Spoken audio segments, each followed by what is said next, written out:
Welcome all to the course of Data Communication and Networking, BE 7th semester Electronics and Communication.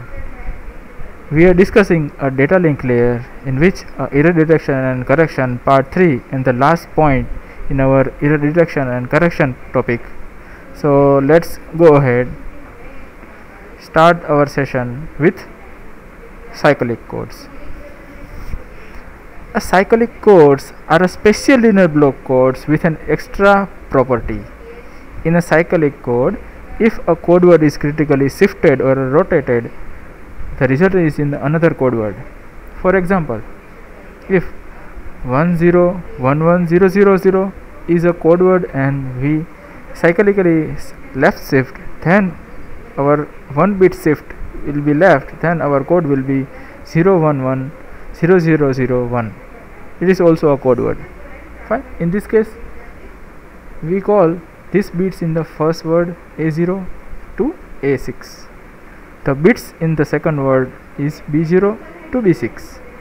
We can shift the bits by using the following: B1 to A0, B2 to A1, B3 to A2, B4 to A3, B5 to A4, B6 to A5, and B0 to A6.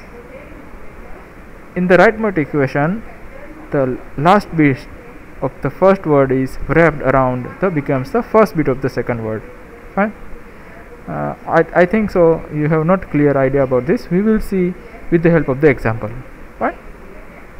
In this session, following topic to be discussed over here: a cyclic redundancy check, advantages of cyclic codes, and other types of cyclic codes. Okay. Let's have an explanation of cyclic redundancy check, or CRC.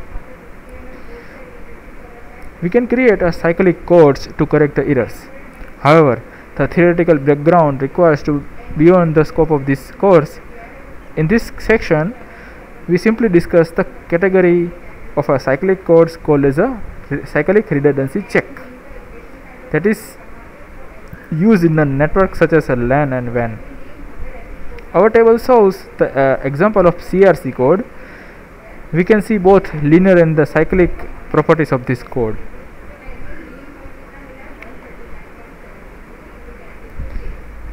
Fine. So it is a data word, it is our code word.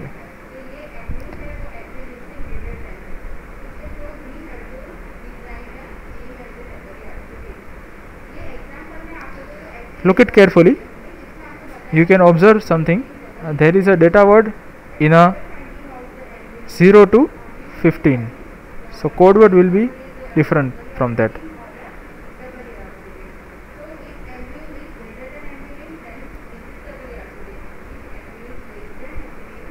Over here, D minimum is 4 and total length of our code word will be 7. Means C, our length of our code word, and D minimum, the Hamming distance, is 4.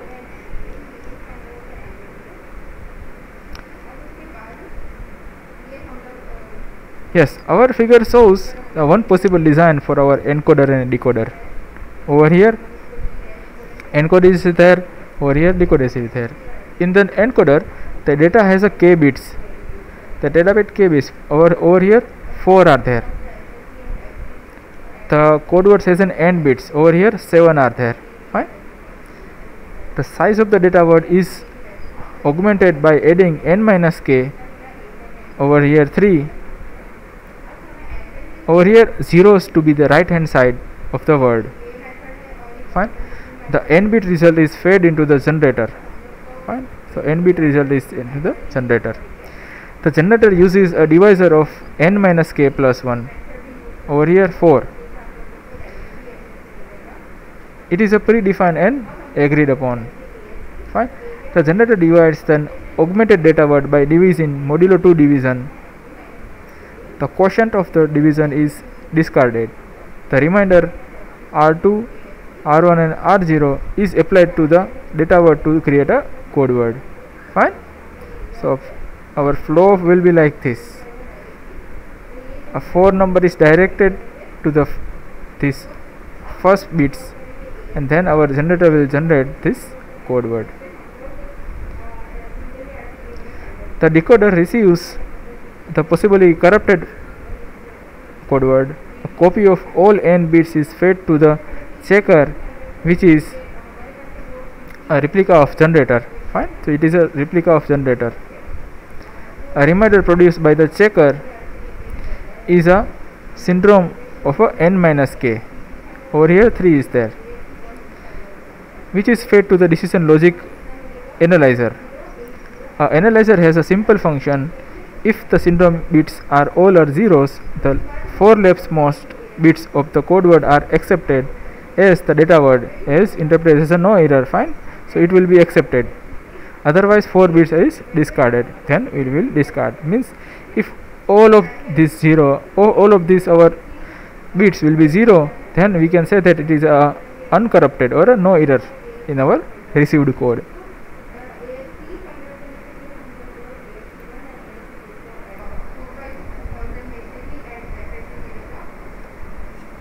Now let's see an encoder of a division in CRC encoder. Let us take a closer look of an encoder. The encoder takes an data word that augments it with n minus k numbers of zeros. It then divides the augmented data words by divisor as shown in our figure. Fine. So it is our dividend and our augmented data word, then it is divided by divisor, then a remaining constant will be there. Fine. The process of modulo 2 binary division is the same as similar to the division process we use for this decimal numbers. However, as mentioned in the beginning of this chapter, in this case the addition and the subtraction are same. We use XOR operation to do both. As in the decimal division, the process is done by step. In each step, a copy of divisor XORed within 4 bits is divided. The result of the XOR operation, just like our reminder over here, 3 bits in this case, this bit in this case, which is used for the next step. After then, 1 extra bit is pulled down to make a 4-digit bit long. There is a one important point we need to remember this type of a division is that if the leftmost bit is of the dividend or the part of each step is 0, the step cannot use a regular divisor. We need to use all zeros as a divider.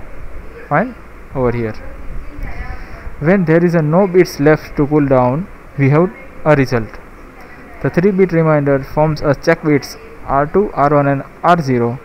They appeared in the data word to create the code word. Fine. Over here is like this. So let's have an explanation of this. If we divide our code word with 100100 with an divisor of 1011, if we put 1 over here, then we make XOR over here. There is a no change, then 0 is there. If there is a 1 change, 1 is there. No change, 0. Over here only 3 bits there, that's we pull down zeros. Then we also make a zeros, then all are 0. If change is there, 1 bit is there. Fine. When we have only 3 bits, we just pull down zeros. Now taking this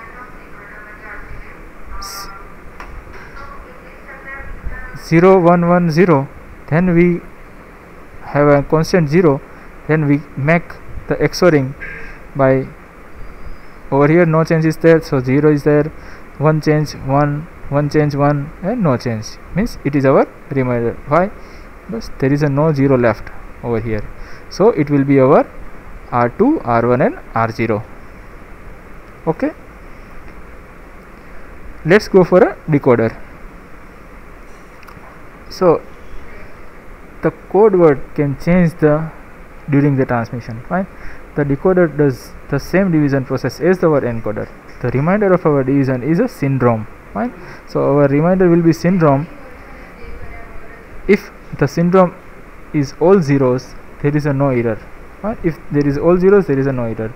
The data word is separated from the received code word, hence accepted. Otherwise, everything is discarded. In our figure, shows the two cases. The left hand figure shows the value of syndrome where is a no error occurred. The syndrome is 0, 0. In the right hand part, the figure shows in the case there is a syndrome which is a non-zero, there will be a single error, the syndrome not all zeros and ones. Fine. So it will be discarded. It will be accepted and it will be discarded. It is very easy to finalize the syndrome as our previous case, so we have just going ahead. A divisor, you may wondering how a divisor 1011 is chosen. A later part in this section we present some criteria, but in general it involves the abstract algebra. Fine, let's go ahead. Yes, advantage of cyclic codes. We have seen that cyclic codes have a very good performance in detecting single bit errors, double bit errors, or the odd number of errors and burst errors. They can easily be implemented in a hardware and a software. Fine. They are especially fast when implemented in a hardware. This has made a cyclic code as a good candidate for many networks. That's why cyclic codes are used. What are the other cyclic codes? The cyclic codes we have in the discussion in this section is very simple. Fine. The checks bits and syndromes can be calculated by the simple algebra. There are, however, more powerful polynomials that are based on the abstract algebra involving the Galios field.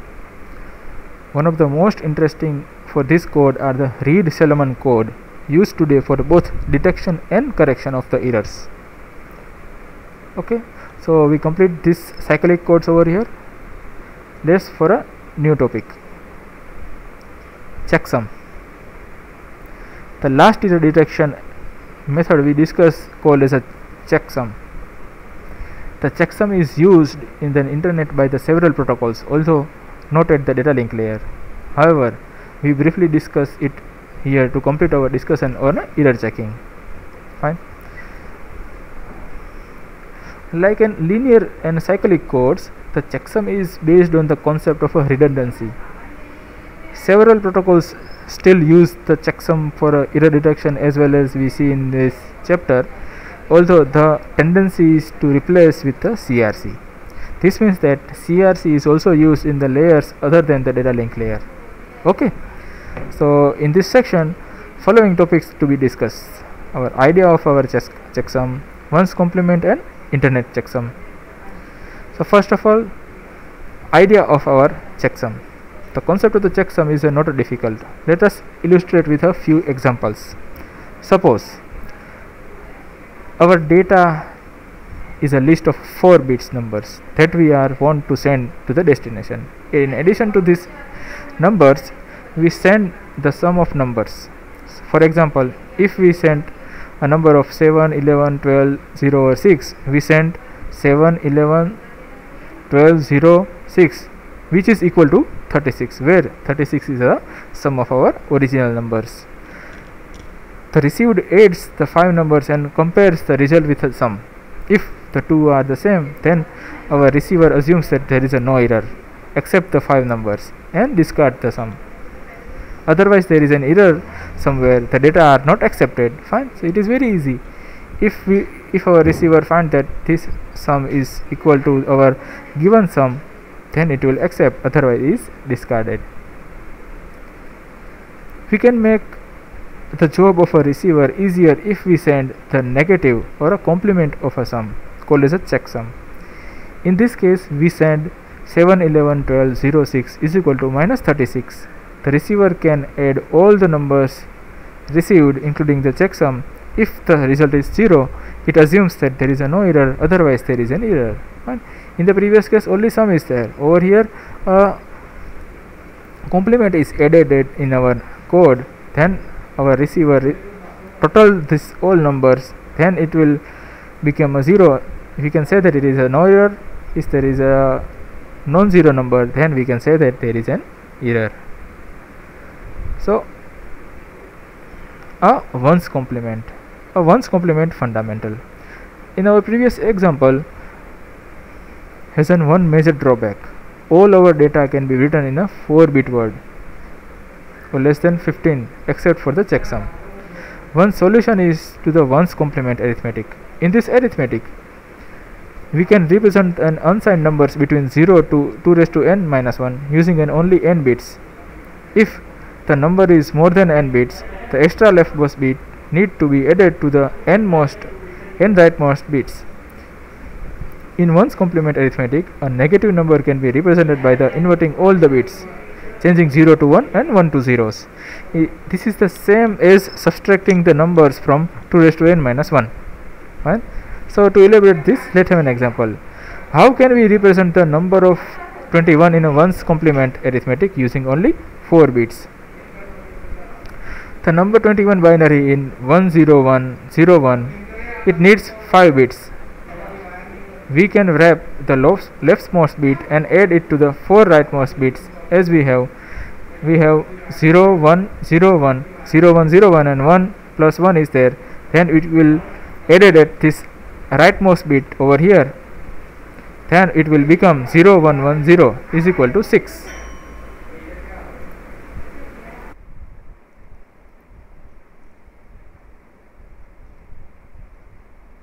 Okay, how we can represent the number minus 6 in ones complement arithmetic using only 4 bits. In ones complement arithmetic, and the negative of the complement of the number is found by the inverting all bits. Positive 6 is 0 1 1 0, negative 6 is 0 can be converted into 1 and 1 is converted into 0. So 1 0 0 1. If we consider only unsigned numbers, this is 9. In other words, the complement of 6 is 9. Another way to find the complement of the number in ones complement arithmetic is to subtract the number from 2 raised to n minus 1, means 2 raised to n. Where is n over here? 4. How many bits are there? 4 bits are there. So n is equal to 4. So 2 raised to 4 is equal to 16 minus 1. Okay. Another example. Let's redo the exercise 19 using ones complement arithmetic. In figure shows the process of the sender and the receiver. What is the figure? 24. Figure 24.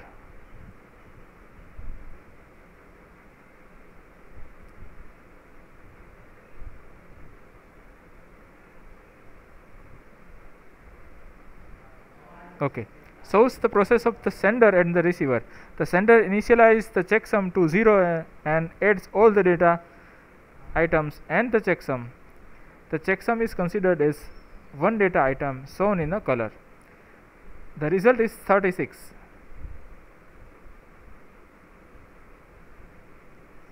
However, 36 cannot be accessed in 4 bits. The extra 2 bits are wrapped and added with a sum of create the wrapped sum of 6. In the figure we have shown the details in the binary. The sum is then complemented. The resulting sum is checksum value is 9, 15 minus 6. The sender now send 6 data items to the receiver, include the checksum.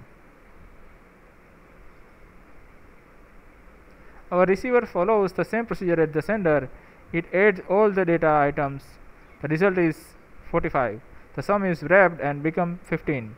The wrapped sum is complemented and becomes 0. Since the value of the checksum is 0, this means that the data is not corrupted. The receiver drops the checksum and keeps the other data items. If the checksum is not 0, the entire packet is dropped.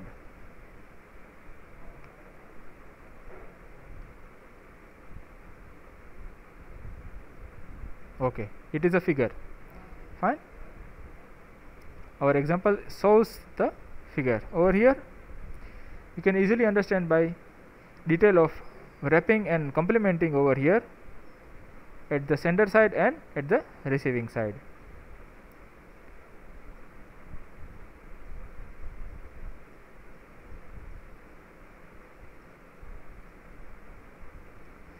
internet checksum. Traditionally, the internet has been using a 16-bit checksum. The sender calculates the checksum by following steps. At the sender side, the message is divided into 16-bit words. The value of checksum word is set to 0. All words including the checksum are added using the ones complement addition. Then the sum is complemented and becomes the checksum. The checksum is sent with the data. At the receiver, it uses the following steps for a error detection. The message including the checksum is divided into 16-bit words. All words are added using ones complement addition. The sum is complemented and becomes the new checksum. If the value of checksum is 0, then the message is accepted, otherwise it is rejected or discarded. Let's have an example.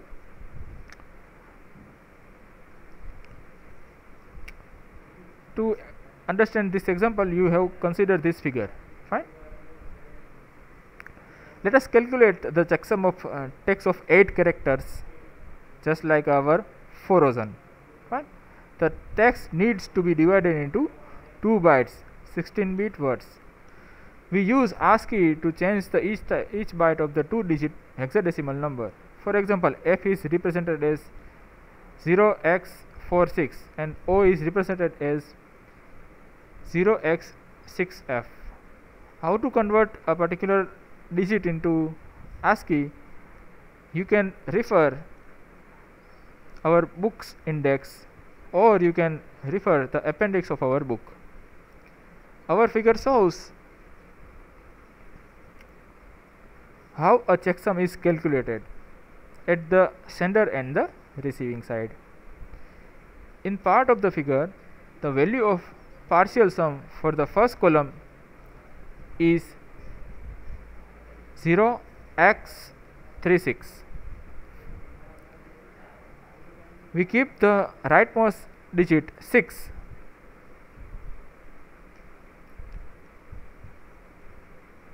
and insert the leftmost digit 3 as the carry in the second column. Fine. It is clearly shown in this figure. The process is repeated for the each column. Hexadecimal numbers are reviewed in our appendix. Note that there is a situation if there is any corruption, the checksum recalculated by the receiver is not all zeros.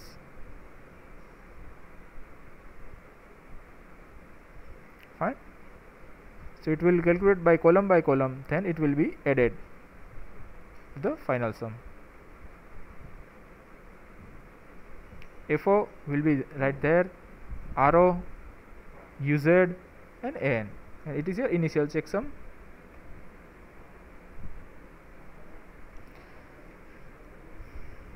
It is a partial sum, then we will add the sum and it is our checksum to send. Okay. So what is the performance? The traditional checksum uses a small number of bits, just like a 16-bit, to detect an error in a message of any size, sometimes of 1,000 of bits. However, it is not as strong as CRC in error checking capability. For example, if the value of the one word is incremented and the value of the another word is decremented by the same amount, the two errors cannot be detected because the sum and the checksum remains the same. Also, if the value of the several words are incremented but the total change in the multiple of 65535, the sum and the checksum does not change, which means that the error are not detected. Fletcher and Elder have proposed the sum weighted checksum, in which each word is multiplied by the number, its weight, that is related to its position to the text. This will eliminate the first problem we mentioned earlier. However, the tendency in the internet, particularly in designing the new protocols, is to replace the checksum with CRC.